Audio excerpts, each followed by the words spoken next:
GeM TV நேயர்களுக்கு வணக்கம். நான் உங்க விஜய் அபிஷேக். அதாவது இப்போ 2026 இந்த எலெக்ஷன் வர நேரத்தில் எல்லாருமே வந்து யாரை ஃபோக்கஸ்டாக பார்த்துட்டு இருக்கோம் அப்படின்னு பார்த்தீங்க அப்படின்னா தீய சக்தி டிஎம்கே அப்படின்னும் தூய சக்தி டிவிகே அப்படின்னு அவங்க சொல்லியிருக்காங்க. அவங்க சொன்ன அந்த ரெண்டு கிளாஸை மட்டும் தான் எல்லாரும் பார்த்துட்டு இருக்கீங்க. அதாவது டிவிகேனா டிஎம்கே அவங்களுக்குள்ள சண்டை அப்படின்னு தான் பேசிட்டு இருக்காங்க. ஆனா இங்க வந்து மெயினான ஆள் ஒருத்தவங்க இருக்காங்க. யார் அப்படின்னா ஏடிஎம்கே வந்து லைட்டா சைலண்டா வேலை பார்த்துட்டு இருக்காங்க அப்படின்னு சொல்லலாம். ஏன்னா அவங்க ரெண்டு பேரும் மாறி மாறி அடிச்சிட்டு இருக்காங்க அப்படின்ற ஃபோக்கஸ் ஃபுல்லா அங்க இருக்கு. ஆனா இங்க என்ன பண்றாங்க அப்படின்னா இவங்க ரெண்டு பேரும் ஃபோக்கஸ் இப்படி இருக்கிறப்போ இவங்க ஃபோக்கஸ் வந்து 2026 நோக்கி இருக்கு அப்படின்னு சொல்லலாம். அதாவது வந்து ஏடிஎம்கே வந்து இப்போ பிஜேபியோட கூட்டணியில் இருக்காங்க. நம்ம விஷயம் நமக்கு நல்லாவே தெரியும். அந்த நேரத்தில் அவங்க பக்காவான ஒரு ஸ்கெட்சை போட்டு 2026 நம்ம தான்டா அப்படின்ற மாதிரி நிறைய பேர் சொல்லிட்டே இருக்காங்கல்ல. 2026 நம்ம தான், 2026 நம்ம தான் அப்படின்ற மாதிரி எல்லாரும் சொல்லிட்டு இருக்காங்க. ஆனால் செயலில் செய்கிறாங்களா இல்லைன்னு தெரியல. ஆனால் ஏடிஎம்கே பக்காவாக செயலில் செஞ்சுட்டு இருக்காங்க அப்படின்னு சொல்லலாம்.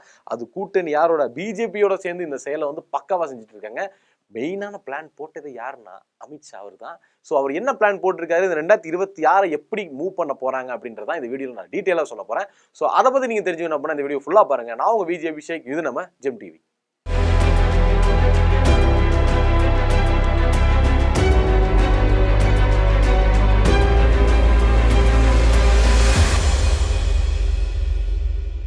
2026 இந்த எலெக்ஷன் வந்து ரொம்பவே சூடு பிடிச்சிட்டு போயிட்டு இருக்கு. யார் ஜெயிப்பாங்க யார் தோப்பாங்க ஒரு மாதிரி கன்ஃபியூஷனாவே இருக்கு அப்படின்னே சொல்லலாம். ஏன்னா எப்பவுமே ஏடிஎம்கே டிஎம்கே அப்படின்னு தான் ஒரு பேச்சு ஒன்று போயிட்டு இருக்கும்.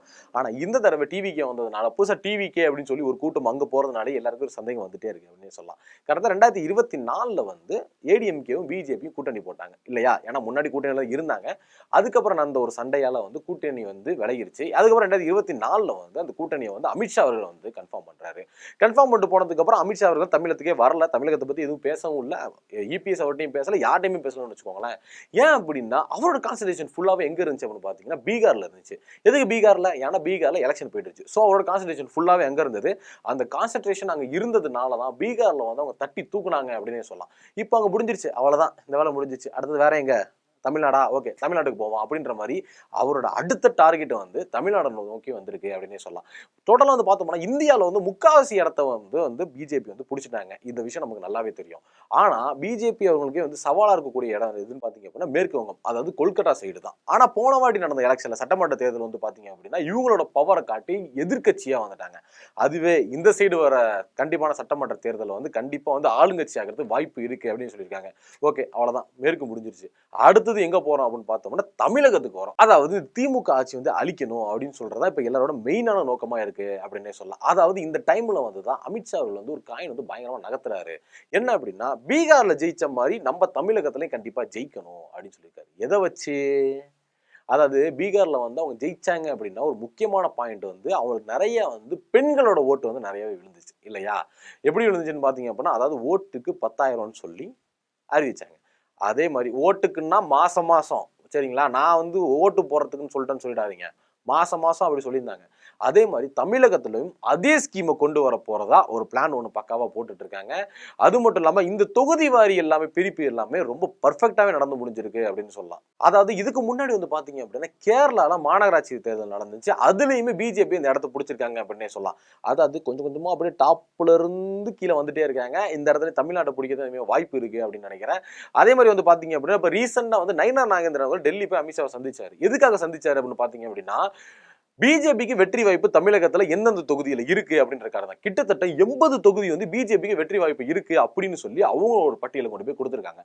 இதை வந்து அமித்ஷா அவர்கள் பார்த்துட்டு ஓகே ஓகே, தெரியும் தெரியும் தெரியும் தெரியும் தெரியும் தெரியும் தெரியும் இது தெரியாது அப்படின்ற மாதிரி எல்லாமே அவர் ஒரு அனலைஸ் பண்ணி கிட்டத்தட்ட 60 தொகுதி வந்து நமக்கு வெற்றி வாய்ப்பு இருக்கு அப்படின்றத கன்ஃபார்ம் பண்ணியிருக்காங்க.